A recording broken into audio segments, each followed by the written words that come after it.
എന്തോ ഒരു അറപ്പ് വെള്ളോടി. ഇവിടെ കാലുകുത്തില്ല എന്ന് ശപഥം ചെയ്തിരുന്നു നാരായണൻ.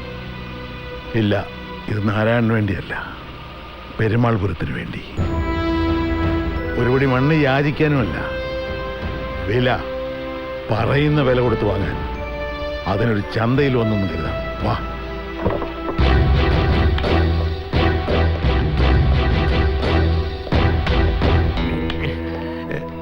ഗിരിമുതലാളി ഒന്ന് കാണാൻ വന്നതാ. കളത്തിലോ മില്ലിലോ എന്തെങ്കിലും ഒരു പണി. വയറ് കഴിഞ്ഞു പോണ്ടേ ഉണ്ണിത്തമ്പുരാന്. നമസ്തേ.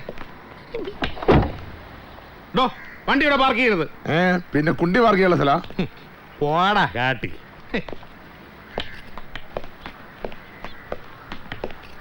എന്താ ചെറിയമേ, സുഖം തന്നെയല്ലേ?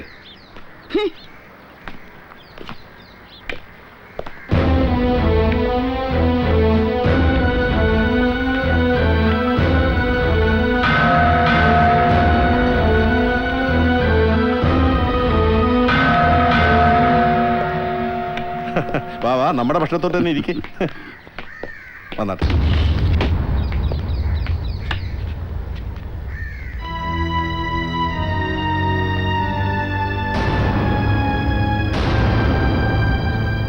അപ്പോ പറയും നാരായണൻ, എങ്ങനെ ഇരുപക്ഷത്തിനും ഛേദമില്ലാത്ത രീതിയിൽ നമുക്ക് ഈ പ്രശ്നം പരിഹരിക്കാം?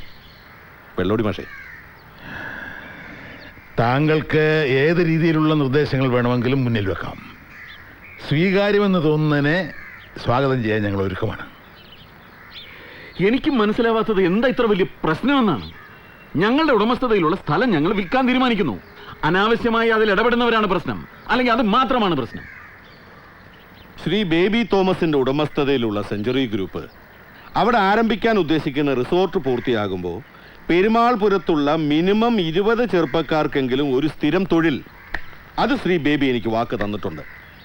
ഈ നാടിന്റെ വികസനം ഒരു MLA എന്നുള്ള നിലയ്ക്ക് എനിക്ക് ആ കാര്യത്തിൽ താല്പര്യം കൂടുതലുണ്ട് നാരായണൻ.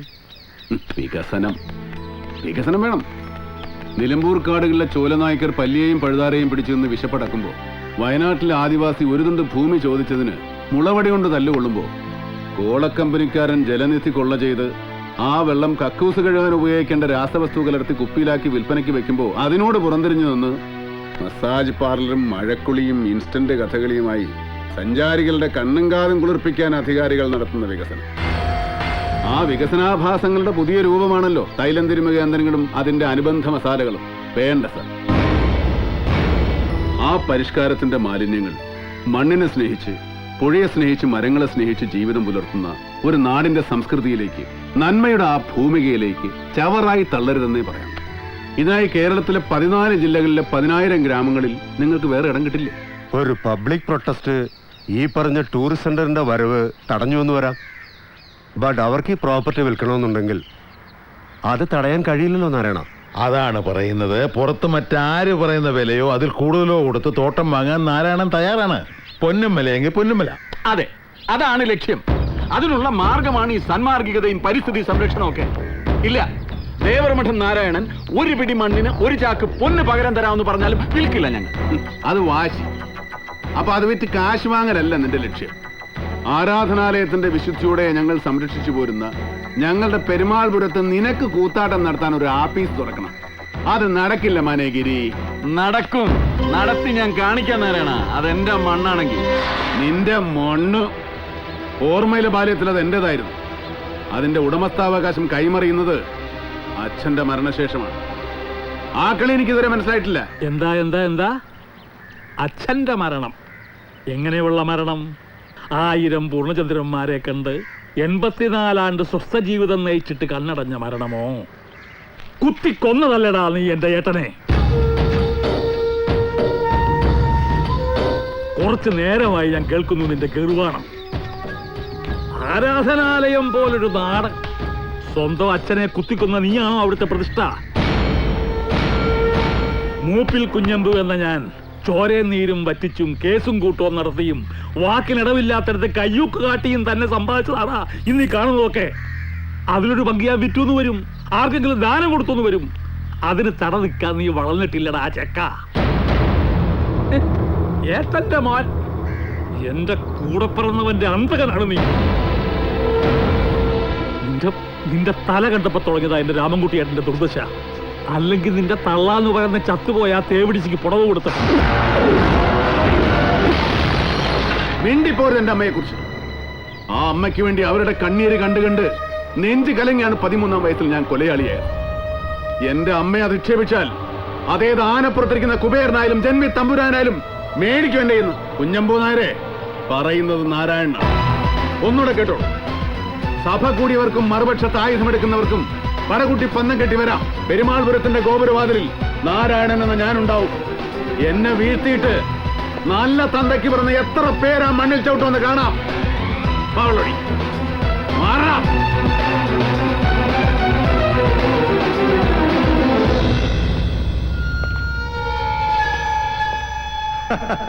പോരു തുടങ്ങി. സർവനാശത്തിലേ ഇത് അവസാനിക്കൂ. ഇരുപക്ഷത്തിനും അവരുടെ ആളെന്ന തോന്നലുണ്ടാക്കിയാവും എന്റെ നില. തമ്മിത്തല്ലി ചാവട്ടെ നാടുവാഴി തമ്പ്രാക്കളുടെ വർഗം. അത് കുട്ടിക്കൃഷ്ണൻ എന്ന വ്യക്തിയുടെ ആഗ്രഹം, നെടുനാളത്തെ സ്വപ്നം. ഹലോ, കുട്ടിക്കൃഷ്ണൻ എന്ന രാഷ്ട്രീയ പ്രവർത്തകന്റെ ആവശ്യം പെരുമാൾപുരം എന്ന രാഷ്ട്രീയ മണ്ഡലം തകരണം. അതിനാ റിസോർട്ട് വരേണ്ടത് ആവശ്യമാണ്. പണിമുടക്കവും സമരവും പഠിപ്പിക്കാം അത്തരം പാഠങ്ങൾ. ഫോൺ സാറിനാ വീട്ടിൽ നിന്ന്. നല്ല വാർത്തയാ, സാറിന്റെ അച്ഛൻ തിരിച്ചു വന്നിരിക്കുന്നു.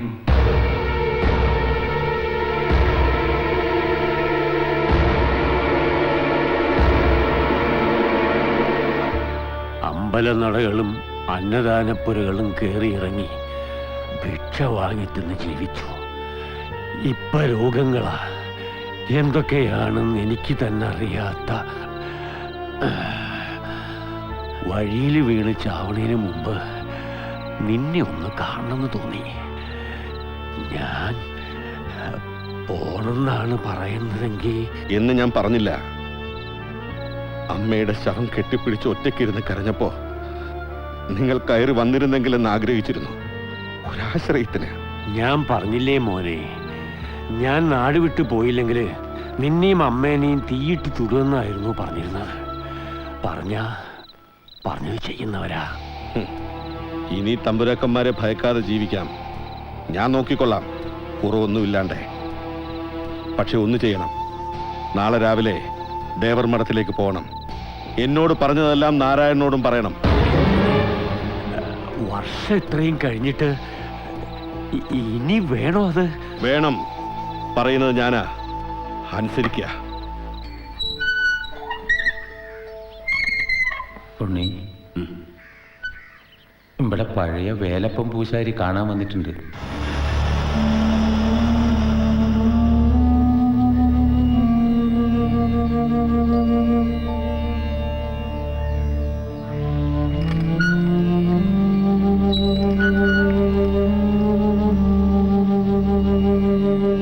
വർഷം കുറെ ആയല്ലോ വേലപ്പാ, എവിടെയായിരുന്നു താൻ?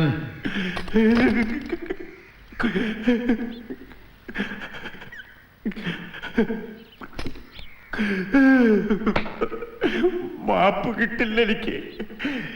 ചെയ്തു കൂട്ടിയ തെറ്റുകളൊന്നും ആർക്കും പൊറുക്കാനാവാത്ത. നേരിൽ ഇങ്ങനെ വന്ന് നിൽക്കാനും പറയാനുള്ളത് പറയാനും ധൈര്യമായിട്ട് വന്നതല്ല. പക്ഷെ ചത്തുപോകുന്നതിന് മുമ്പ് ഉണ്ണിയെ അറിയിക്കണം. എന്റെ കുട്ടികൃഷ്ണൻ അങ്ങനെ പറഞ്ഞു. പഴങ്കഥകളായി ഞാൻ മറന്നുപോയിരിക്കുന്നു പൂശാരി പലതും. ഇനി നിങ്ങൾ എന്തൊക്കെ പറഞ്ഞാലും അനുഭവിക്കാനുള്ളതൊക്കെ ഞാൻ അനുഭവിച്ചു തീർത്തു.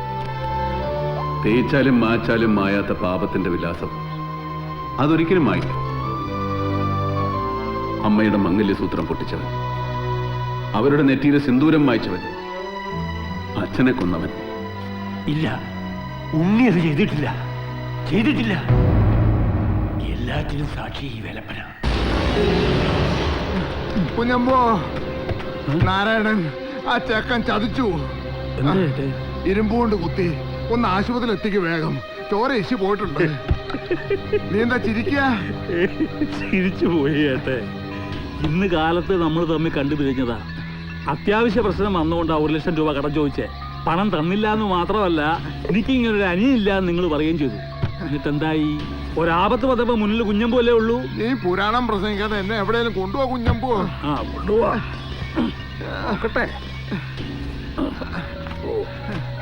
ഇതാണോ മുറിവ്? ഇതെന്ത് മുറിവ്? ചിലപ്പാ തലേ വെക്കും. തന്തയെ കൊന്ന മോൻ, ആ പേര് അവരിരിക്കട്ടെ.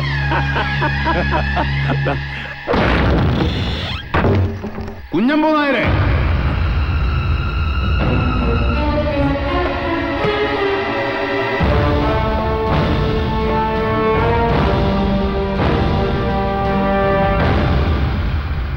നീയോ? എന്താ? പോയ കാലത്തിന്റെ കണക്ക് പുസ്തകത്തിൽ നിന്ന് എന്നെ കാണിക്കാതെ നിങ്ങൾ ചീന്തിക്കളഞ്ഞ ഒരു ഏട് ഇന്ന് എനിക്ക് വേലപ്പൻ പൂശാരി തിരിച്ചു തന്നു. അച്ഛനെ കൊന്ന മകൻ. അതെ, അച്ഛനെ കൊല്ലാൻ തീരുമാനിച്ചിരുന്നു ഞാൻ. പക്ഷെ ആ കർമ്മത്തിൽ നിങ്ങൾക്കുള്ള പങ്ക് ഇന്നാണ് ഞാൻ അറിയുന്നത്. ഞാൻ തീർത്ത മുറിവിലൂടെ പ്രാണൻ തുരന്നെടുത്ത എന്റെ കൂട്ടുപ്രതി. ശിക്ഷ അനുഭവിച്ചത് ഞാൻ തനിച്ചാണ്. കുട്ടികൾക്കുള്ള ജയിലിലെ തണുത്ത തറയിൽ കിടന്നപ്പോഴല്ല, പലരും പലവട്ടം മുഖത്ത് നോക്കി തന്തക്കാലെന്ന് വിളിച്ചപ്പോഴല്ല, അമ്മ. ഈ ഭൂമിയിൽ ഞാൻ ഏറ്റവും അധികം സ്നേഹിച്ച എന്റെ പാവ അമ്മ. അവരെന്നെ ശപിച്ചപ്പോ അതെന്റെ നെഞ്ചു പൊറിച്ചു. ആ ഉണങ്ങാത്ത മുറിവിൽ ആണയിട്ട് ഞാൻ പറയാണ്, കുഞ്ഞപ്പൂ നായരെ, നിങ്ങൾക്കുള്ള വീതം കിട്ടണം. അത് ഞാൻ തരും.